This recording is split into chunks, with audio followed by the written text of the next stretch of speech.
Hi there, I'm Derek Bertzel. I'm the Curator of Education here at the Sam Houston Memorial Museum.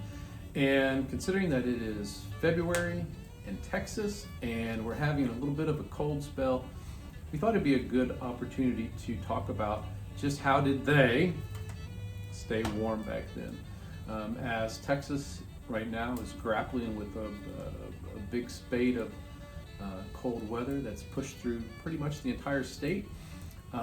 It never fails to impress me on how we stay warm in the 21st century with indoor heating, modern fabric, and all that kind of stuff that the Houstons didn't have access to. So we thought we would do a little quick video on just how would Sam and Margaret and their families stay warm when it got really cold like it is right now. Currently, I'm sitting inside our historic Bear Bend hunting cabin.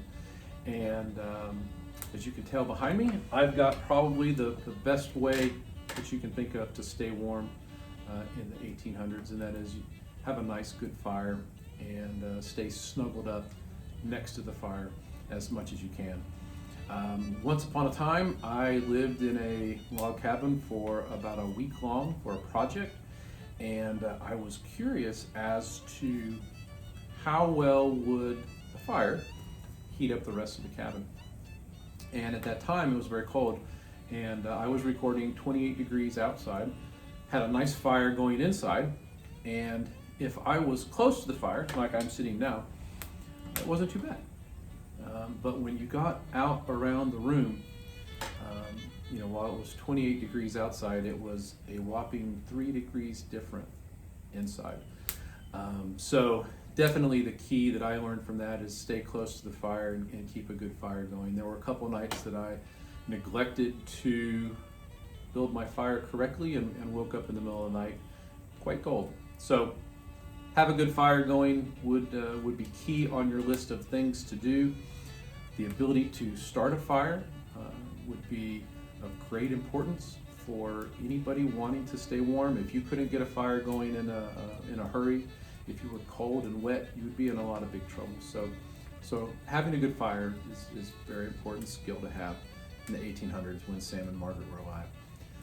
The other thing that I think you would see the Houstons do, and we'll talk about that in the woodland home in a moment, but the other thing is you would cover the windows, cover the floors, find any drafty areas in the house. I know, for example, specifically here in Bear Bend, there's an open spot. There's a way that the wind can get in back behind me. And I know when I'm sitting right about here doing school tours this time of year, I can feel that cold air just coming right down the wall, down the back of my neck. So if I were really going to spend a lot of time in this cabin this time of year, I would definitely track down where that vent is and fill it in either with mud, put a piece of wood over it, something to keep that draft from coming inside this pen. But like I said, cover the windows, cover the floors. You can walk around the inside of this pen and discover very quickly where the wind is coming in. And so definitely you would cover those gaps up as soon as you could.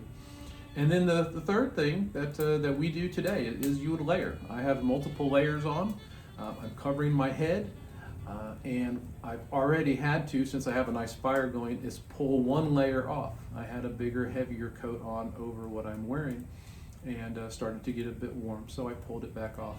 And here next to the fire, it's not too bad. So that's it from here in Bear Bend, and we are going to go over into the woodland home and take a specific look at what Sam and Margaret would do to stay warm.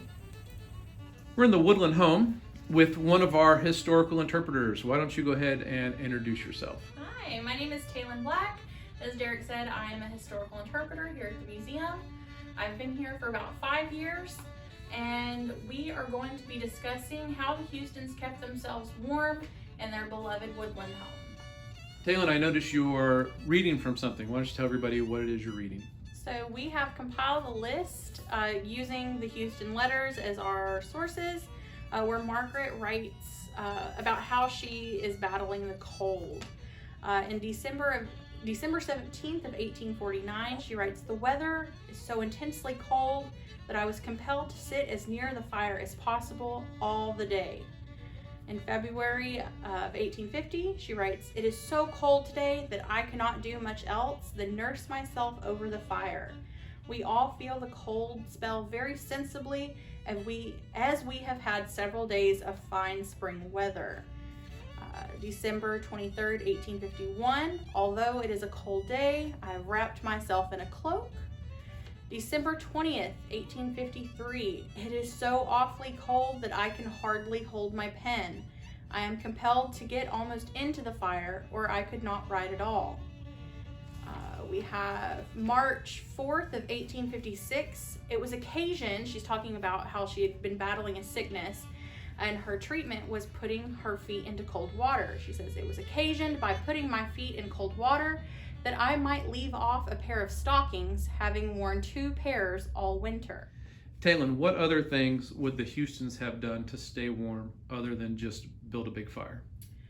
By adding multiple layers of bedding to their bed. We've got some nice thick wool blankets.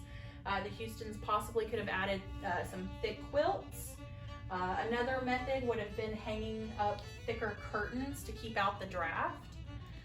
And what about that thing that looks like a popcorn maker is what the kids always say when they come visit? This is a bed warmer. You would heat up stones on the hearth, place them inside, and then slide it in between the bedding. So, Taylin, any final words to tell people as we all battle the cold weather that's hitting Texas at this moment? I know that I today dress in a lot of layers before I walk outside, and I can say that that's also what Margaret would have done. You know, we mentioned in that letter that she was wearing 2 pairs of stockings. She was probably wearing some flannel pantaloons, as we have a letter that Sam mentions he's sending home some flannel, multiple petticoats, or